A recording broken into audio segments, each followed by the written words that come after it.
Hello, everybody. I really don't have much of a formula for this video.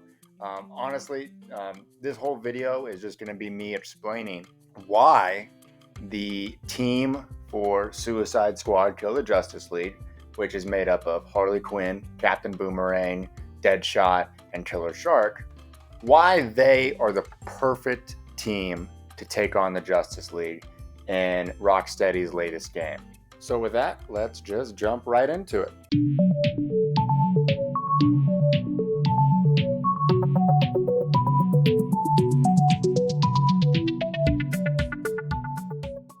There's been a lot of controversy around these characters recently. People just don't believe why, or how, I should say, they're capable of killing the Justice League. I think it's important to note right now that it's not necessarily the Suicide Squad killing the Justice League, right? I think a lot of people are forgetting that. Um, I think if you take these four characters, the characters that you see on screen, take these four characters and you truly pit them against the Justice League, right? Have these four versus Batman, Superman, Green Lantern, The Flash, Wonder Woman. I really don't think they would win. That's where a lot of this misconception is really coming from. Because if you watch this game, it's not the Suicide Squad taking on the 4 or 5 members of the Justice League at once. And I think that's where a little bit of the confusion lies. Again, if you ask me, do I think the Suicide Squad, all of them, could take on the entire Justice League at once? My answer for you would be no. I think that is a ridiculous thing, and I think the Suicide Squad would lose 100% of the time. However, that's not what this game is doing. It's the Suicide Squad individually taking out the Justice League one at a time. If you came to me and said, do I think the Suicide Squad could kill Batman, could kill the Flash, could kill Green Lantern? My answer for you would be probably.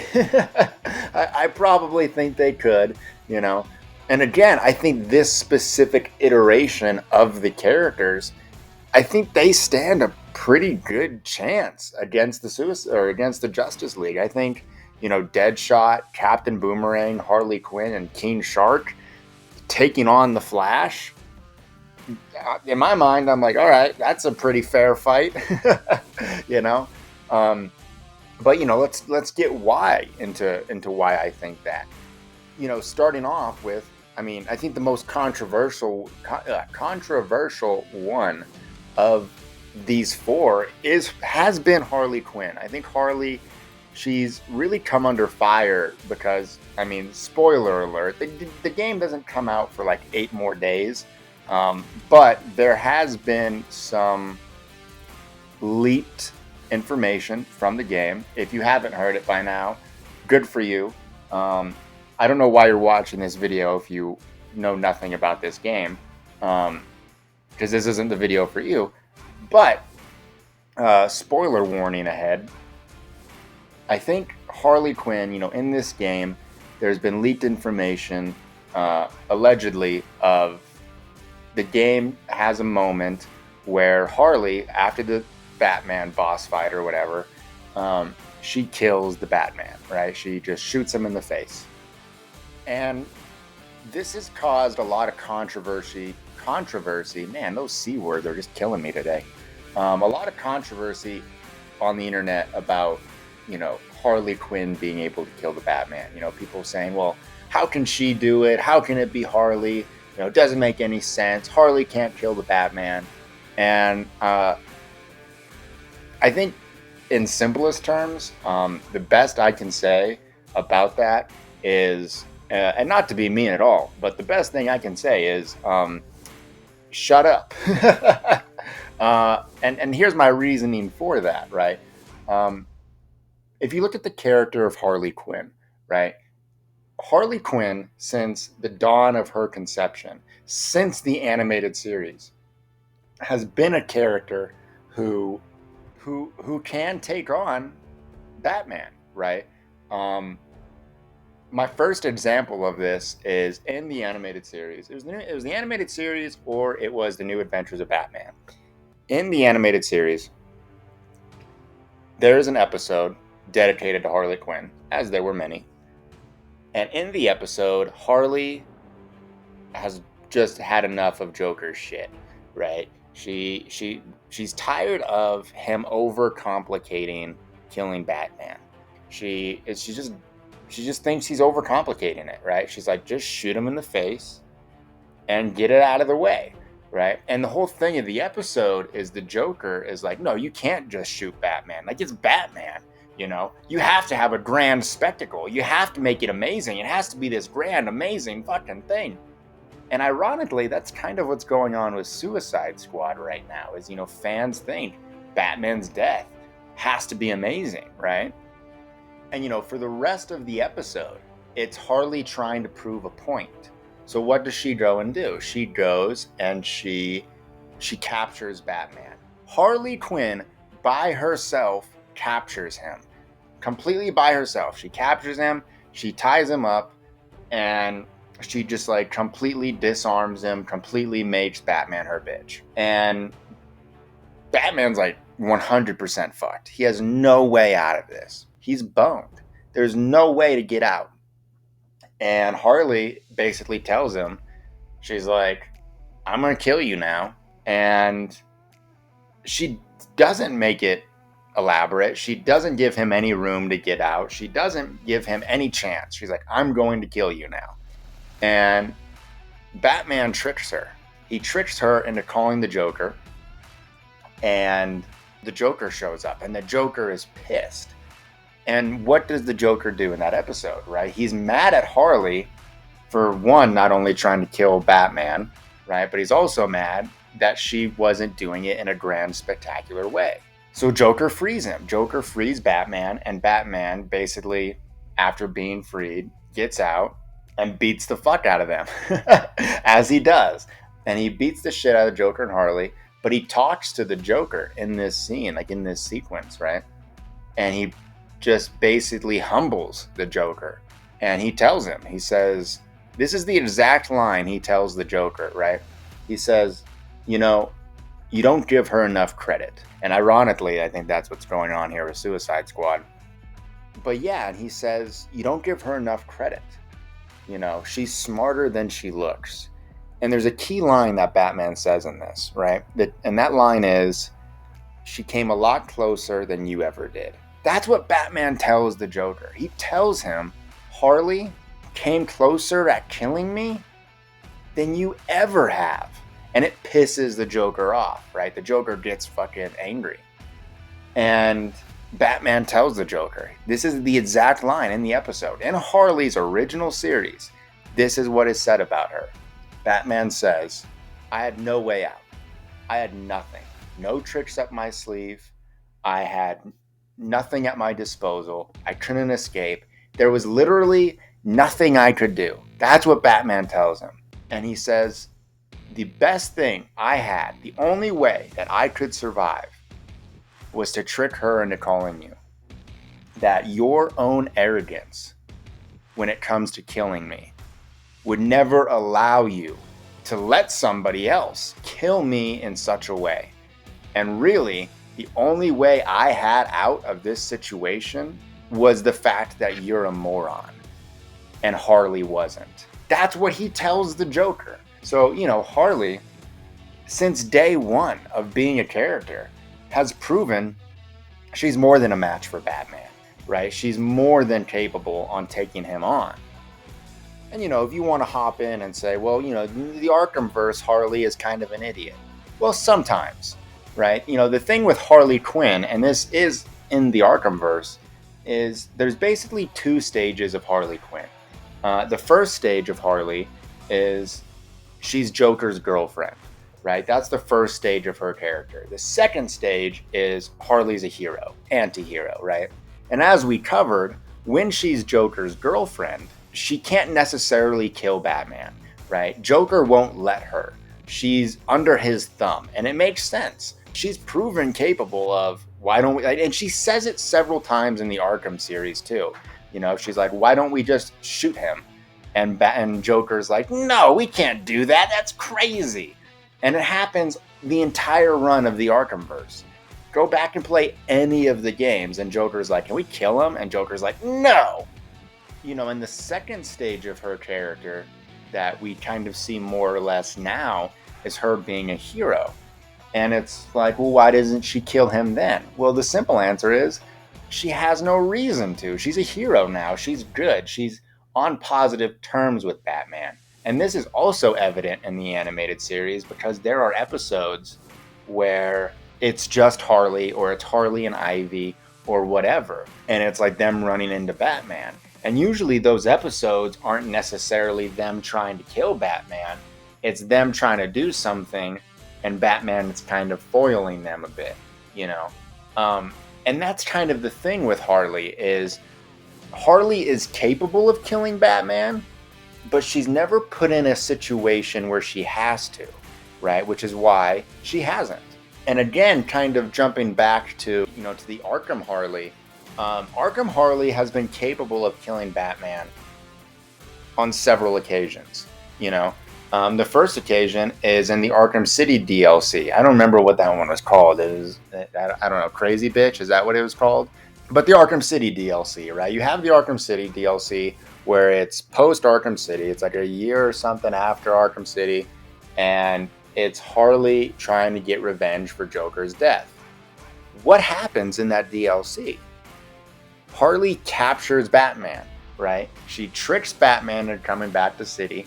And she captures him and completely disarms him and locks him in like this weird Joker bot, Take that into account. Think of that. What did Harley do? What did Harley do? She captured Batman. She disarmed him. She took his belt off. And again, Batman was completely fucked. The only reason he survived the Arkham City DLC was because Robin showed up. And that was the only reason he survived that DLC, is Robin came in, saved the day. If Robin didn't exist at that point, or Robin didn't show up, Batman would have been fucking dead by Harley Quinn, And it's like, I think people forget that. I think people legitimately forget or don't realize Harley, on several occasions, has proven that she is one of the few people to ever really, really, really come close to killing Batman. I don't know why people don't want to admit it. I think it might just boil down to people, again, they just see her as Joker's girlfriend. And I want people to just think about that for a sec, is Harley just isn't some girl. Harley is not some lady on the street who's shooting Batman in the face. Harley Quinn is the Joker's girlfriend. She is fucking insane. She's clever. I say this with utmost respect, Harley is a bad bitch. Harley has proven there's a reason why the Joker fell in love with her or had her by his side. If the guy who is Batman's arch enemy thinks this chick is a bad bitch, what does that say about her? You know what I mean? And so I think, going back to that controversy of, well, Harley can't be the one to kill Batman. It's like, why not? She's proven more than capable. She is a badass, and she's almost killed him several times.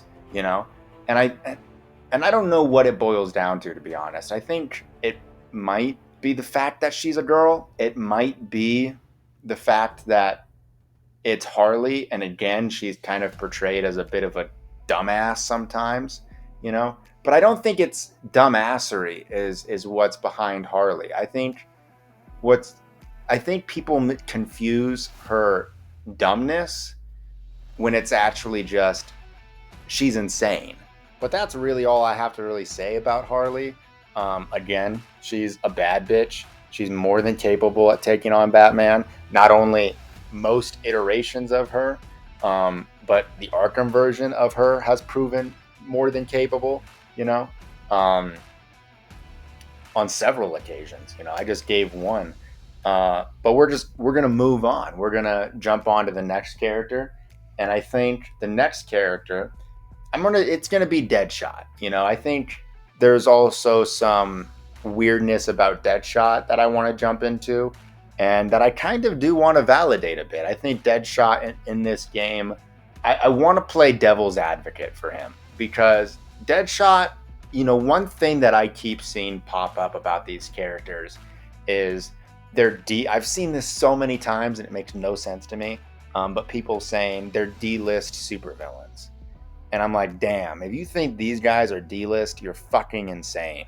Harley Quinn is an A-list supervillain. She's the Joker's girlfriend. She's super popular. She's so popular that she came out of a TV show and went into the comic books. You know, like that's how popular and cool she is. You know, as for the others, I mean, with Deadshot, Boomerang, King Shark, I mean, I think Deadshot and Boomerang, they are probably, I think, at least B-level supervillains. They're low B-level supervillains. At most, B+. But I don't think, again, I don't think how popular they are necessarily matters. I think it's what can they do, you know, because there are several characters in comic books who aren't popular as shit but can do things in spectacular ways. As for Deadshot, I think Deadshot's a little tricky in this game because Deadshot is primarily a Batman villain. He can jump around now and again to other people, but he is primarily Batman. And this is where I'm playing devil's advocate on this one. Because I don't have an answer for you on Deadshot. I think Deadshot it just depends on how they treat it, honest to God. Because in this game, Deadshot, in the Arkhamverse, is a Green Lantern villain. And again, Deadshot makes sense being a villain for somebody like Batman. Being somebody to thwart, you know, a superhero who has no powers or, you know, who doesn't have any special skills, I guess, or whatever. So taking Deadshot, who's a guy with guns, and throwing him up against Green Lantern, I'm playing devil's advocate here. Part of me goes, man, I don't see how Deadshot could be a Green Lantern killer. But that being said, I can totally see him thwarting the Flash or see him thwarting Batman. So it's like I can see him taking out those two, but it really just depends on how they deal with Deadshot when it comes to him being a Green Lantern villain. For me personally though, like it doesn't matter, right? It doesn't fucking matter, right? Because we live in a world where Bloodsport is a Superman villain, and Bloodsport is basically Deadshot. You know, Bloodsport obviously famously shot Superman. And I know what people are going to say in the comments. They're going to be like, but that was a kryptonite bullet, you know? And it's like, okay, whatever. It's a comic book. Again, if you can write in a way where Deadshot is just that much of a badass, where he could take on Green Lantern, it's fine with me. It's perfectly okay. Again, I think Deadshot, I think his presence is better suited. And this goes back to what I said earlier about them taking on each lead member. It's like, I can totally see him being a threat to Flash or Batman. Being a threat to Green Lantern, I'm on the fence on. And I'm purely on the fence for it because we've never seen it before. We've never really seen a Deadshot who's taken on superpowered people. We see it now and again. I think we mainly see it in the Suicide Squad comic books. But again, it's like if we can read a comic book where Suicide Squad, being led by Deadshot, take on, I don't know, you fucking name it, Black Adam or something, and it makes sense, why can't they do it with Green Lantern? So again, I'm on the fence on that one. That one I can see being a valid, like, well, I don't know. But again, yeah, Deadshot's presence I do feel like is an even playing field when it comes to other characters. And I kind of feel that way about the other characters too. And that's where I feel like this is a perfect time to kind of segue into, Captain Boomerang. Captain Boomerang, I think he's obviously targeting the Flash. That's in the game. Obviously, Captain Boomerang would target the Flash. He's a Flash villain. He's always been a Flash villain. He'll never be anything else. So again, it's like, do I think Captain Boomerang on his own could take on the Flash? Probably not. Not unless he has a miracle from God. But being with these other people, these other badasses, it's like, yeah, Captain Boomerang could. And I think people forget, again, it's like people I feel like write off Captain Boomerang as kind of the same as Harley, as just like an idiot. But Captain Boomerang is legit a character the Flash kind of worries about. The Flash legitimately goes, ah, shit. The Rogues have killed speedsters before. And again, that's 4 or 5 people banding together to kill a speedster. Who was there? Captain Boomerang. So it's not like they're just pulling people out of a hat. I think people are making it seem like Rocksteady saying, well, the Condiment King kills Batman. It's like, no, these are the most badass people from each kind of person's world. You're taking one of the top 5 supervillains from the Flash and pitting him against him. You know what I mean? Like, it makes sense. And you're putting things in his favor, which again makes sense, right? It's like, no supervillain, unless they cheat or have an upper hand, are going to beat these characters, which they do. They have each other. Going back to it, I don't think Captain Boomerang could beat the Flash. He can come close, similarly to how I think Harley's come close. And again, I think misconception lies in, well, it's the Justice League, Batman, Superman, Flash, and Green Lantern, versus the Suicide Squad, Harley, Deadshot, Killer Shark, and Boomerang. No, this game plays as the Flash versus Suicide Squad, Batman versus Suicide Squad, the Green Lantern versus Suicide Squad.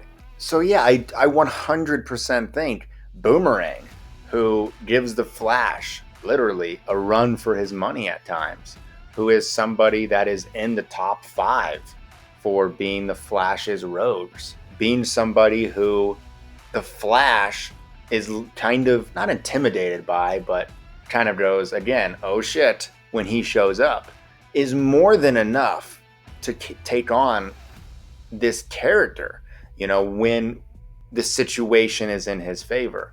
And like I said, it has to be in their favor. That's how these supervillains have to win, right? I think that's the thing with these DC characters, is they're so powerful and they're such badasses that the only way for these bad guys to win is if they turn the odds in their favor. Like Superman is always going to win in a fight unless you have kryptonite. You know what I mean? But, speaking of Superman, jumping into this next one, I feel like Boomerang was kind of short, but I guess I don't feel like I have much to say about him. Jumping into Superman, we have King Shark, which blows my fucking mind that people think King Shark can't take on Superman. I think this kind of boils down to a couple things. I think one, outside of the comic books, Superman isn't really an all-powerful being. I think the comic books just always amp him up more and more and more and more and more to be just impossible to defeat. They keep expanding his power levels, making him a badass, holding black holes in his hand, traveling across the universe in 6 seconds. That, it gets to a point where people go, well, you're just not going to stop him. Outside of the comic books, Superman's not really that powerful in media.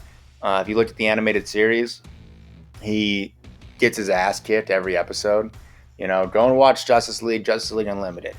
This man gets stopped by electricity a lot of the time. He gets the shit kicked out of him by Captain Atom in an episode. And I think we can all agree Captain Atom isn't as powerful as Superman, but he beats the fuck out of him, right? And I think that's a little bit of the problem with Superman at times. I think people he just keeps getting amped up more and more and more, that it's to a point where you don't even know what his limits are. It's hard to, this is one of the reasons why it's kind of hard to write Superman, is because people just make him more and more and more powerful. And then when he's not as powerful, or he's portrayed in a way that can be beatable, people lose their fucking minds. When again, arguably the best version of Superman to ever exist outside of the comic books, the animated series, he's not powerful in that. I think it's important to note before we jump into this King Shark thing, is Superman is only powerful because he has a lot of powerful abilities. But Superman is not powerful in those abilities specifically. Superman is not the fastest superhero on the planet. That's the Flash. You know, Superman is not the strongest being in the universe. Probably Darkseid.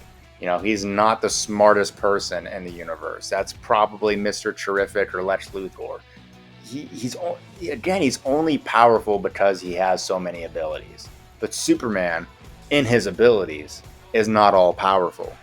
And this is when we jump into Killer Shark. And this goes back to what I said earlier about him being a D-list character. I do think Killer Shark is probably like D-list, C-list supervillain. But again, I don't think that means he is not a powerful character. Popularity does not equal feats. I think that would be the best term.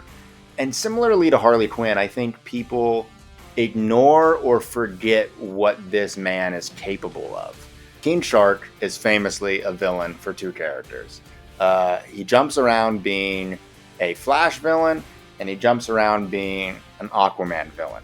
Now, if you made a list of the top 5 strongest heroes in the DC universe, like the main set of heroes, it would probably be Superman, Wonder Woman, and then I think these next two are kind of interchangeable: Martian Manhunter and Aquaman. Aquaman, again, people do not give him enough credit. People just kind of still throw Aquaman under obscurity sometimes. And I think people nitpick what they want about each character.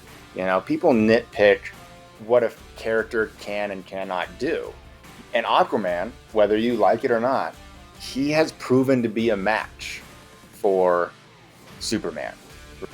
And there's going to be some of you who say, but you know, Aquaman is only strong underwater. Even still, I'm about to prove my point here. There was a comic book about 3-4 years ago where Aquaman humbled Superman, right? Beat the shit out of him on land. And so, yeah, Aquaman is more than capable on beating the shit out of Superman. And then you have King Shark, who on occasion, again, has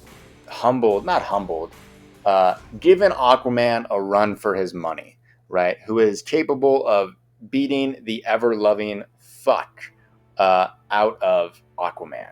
And I know this is kind of being like, well, King Shark beat Aquaman, and Aquaman beat Superman, so that means King Shark can beat Superman? Maybe. It's never been seen before. It's never really been tried before. And again, the circumstances have not been in King Shark's favor before. And I think if you look back at all these characters, you can find a flaw in them as to why they haven't beat any of these characters. What's Harley's flaw? Well, she's been loyal to the Joker. What's Boomerang's flaw? He's kind of a dumbass. What's King Shark's flaw? Also kind of a dumbass. You know, Deadshot's flaw. I don't know. It depends, I guess. Throw in a flaw. But, you know, they've all had flaws as to why they haven't been able to beat these characters on their own.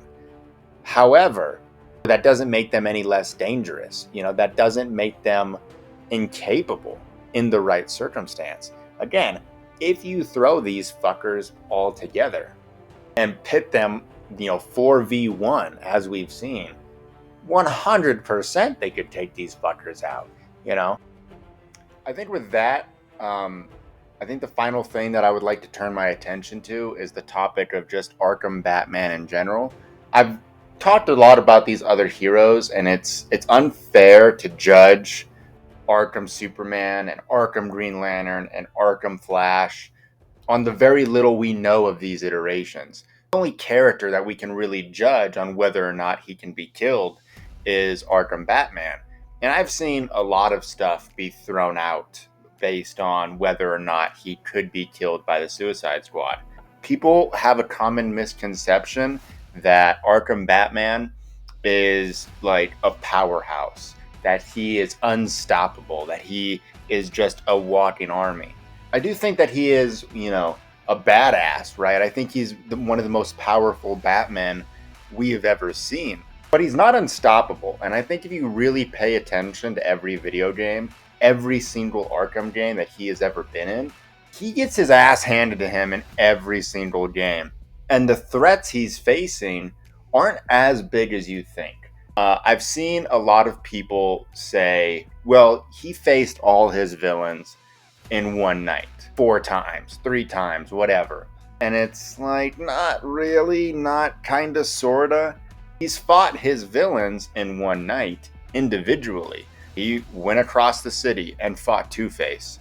Went across the other side of the city and fought Penguin, and then the Joker, and then Mr. Freeze. The key thing here is Batman fought every single one of them individually on his own. And that goes back to what I said earlier. Individually, these guys are fucked. We've never seen Batman really outnumbered, outgunned. Specifically this Batman, and how he would handle that against a group of supervillains who are packing a punch. People have said, well, he fought an army in Arkham Knight. Not really. If you pay attention to the events of Arkham Knight, Arkham Batman didn't really fight an army. He fought drones in a Batmobile. If I took a guess, I'm willing to bet the Arkham Knight, Jason Todd, he probably had 700 guys on his payroll, and he most definitely trained them in parentheses, in under a year to kill Batman. That is not a lot of time. 700 dudes. I've been in public school. Teaching 30 kids in a class is fucking a miracle, impossible fucking conundrum, right? Like, you could never do it. So training 700 rando mercenaries to kill Batman, they weren't prepared. The Arkham Knight's militia were basically glorified thugs. That's all they were. His army was just drones, and he fought them in a tank, right? Like, Arkham Batman, it wasn't like he fucking beat a whole army of 20,000 men in one fucking go. So, the whole one night thing, I think, is bullshit for many reasons. But if you just kind of want to ignore that and you want to pay attention to the events of the game, and I mean, this shows you that Arkham Batman is not an unbeatable character. Batman gets the drop on him all the time in these games. Scarecrow fucking gasses him 3-4 times in the first game. So it's like, Batman, he's not perfect, right? Scarecrow gets the drop on him and gets close enough to inject him with shit, right? Or to gas him, or to do whatever. In Arkham City, Batman has a couple encounters where he proves his mortality. Not only does he get the drop on him at the beginning of the game by Joker, Harley, and Clayface, but later in the game, the wall explodes, and Protocol 10 is activating, and Batman's buried in rubble. And we see that if Catwoman never came to help him, he would have been dead. He would have been killed. Batman would have been gone. We see later in the Arkham City DLC, again, I mean, like, Harley, she gets the drop on him. She almost kills him. And then finally, in Arkham Knight, Batman dies almost every hour in that game. The first time he almost dies, well, pretty much every time is Arkham Knight. the first time with Arkham Knight, I believe, is when the Arkham Knight, he goes to the Arkham Knight's HQ, and the Arkham Knight tackles him, sneaks up behind him, tackles him, and Jason puts a bullet into his hip. And he says, I'm going to kill you, but not now. You're going to suffer first. I could kill you now, but I'm not. That's the fucking thing. We analyze that. Jason got the drop on him and was like, I could, but I'm not. That shows that this Batman is flawed. That this Batman isn't a one-man army. That people can get him. That he does make mistakes. That he is human. The second time is it's on Founders Island, and Batman goes to the Arkham Knight's HQ to get the Batmobile across the bridge. And Jason comes in, not sneaks up, but he comes in on Batman. Batman has to hide, and Batman's left with no choice other than to come out and fight Jason. Same thing happens. Jason and Batman fight. There's like 30 guys who are all armed, focused on Batman, with Jason included, and they're in this tight little room, and Jason says it again. He's like, I'm going to kill you, but not now. The third time in that game is when Jason gets the drill. Batman almost fucking dies in the drill boss fight. He gets cornered, and he has nowhere left to run. He's cornered. There's this giant drill about to crush him, and Jason's like, this is it. You're going to die. And the only reason Batman survived was because there was a conveniently placed Batman-sized hole above him. And then if you watch the rest of that scene, Jason just fully goes 100% into the Batmobile, destroys it, and Batman gets out scot-free. Again, he had Batman cornered.